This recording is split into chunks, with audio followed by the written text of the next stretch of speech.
Morning. I've had a few people say they miss my videos, so I'll see if I can get into doing them daily again. This book just arrived on Monday from Amazon. Finished it last night. Built to Sell: Creating a Business That Can Thrive Without You. It's one of those nice little books that's very easy to read. It's written like a story, so you just keep turning the pages. And it's not necessarily about selling your business, it's about creating a business that will thrive without you. Now, I've been a freelancer since about the year 2000 as an IT consultant and then now as an AdWords consultant.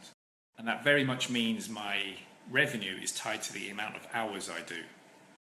A few months ago, I took on a full-time web developer as a contractor, and it's been brilliant because I'm not a brilliant web developer, and it means he does a better job than me anyway, and it stops me pulling my hair out over something I'm not very good at and allows me to focus technically on what I'm good at, which was building AdWords campaigns.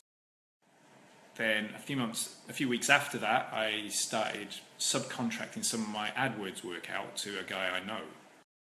And because he was a guy I've worked with for years and he's very, very good, my handover of work to him was extremely simple and extremely fast. Right, we're doing this and I've created a spreadsheet already. Oh, you created a spreadsheet already? So he already knew the tools.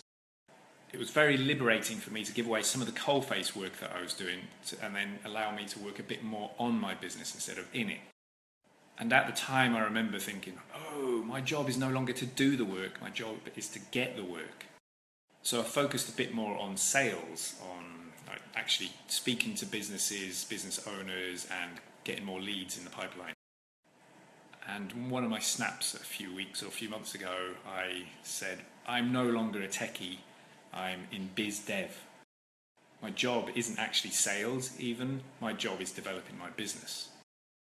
This is a great little read, really is, I highly recommend it. It's a story, it's a made up story, but it's brilliant. Of a guy in a service business and he wants to sell that business and get out of it because he's been 8 years and it's a grind. I'll be reading it again with a pencil and making notes in the margins next time. And I'm sure if I revisited it every 6 months, I would see more in it, just like an onion. I'll just get more layers. But here's a short story from the book that's the one thing that's kind of sitting in my brain at the moment from reading it, where the author gives a real-life example of being on a course where all the other students on the course are all earning their revenue for the year is at least $1 million through their business. So they had to be at a certain level to go on to this business course, and then a guest lecturer came in to present to them. He was a serial entrepreneur, and he asked at the start of the class, raise your hand if you're selling your product or service.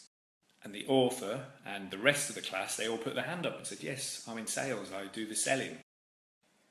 Then he told them, well, that's great, but you're all selling the wrong product. The product you as the business owner should concentrate on selling is your business.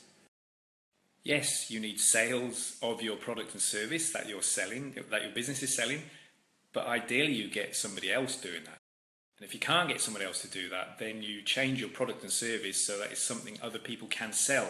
So like hiring Andy Black is all well and good, but I can't get anyone else to sell that as well as I can sell that.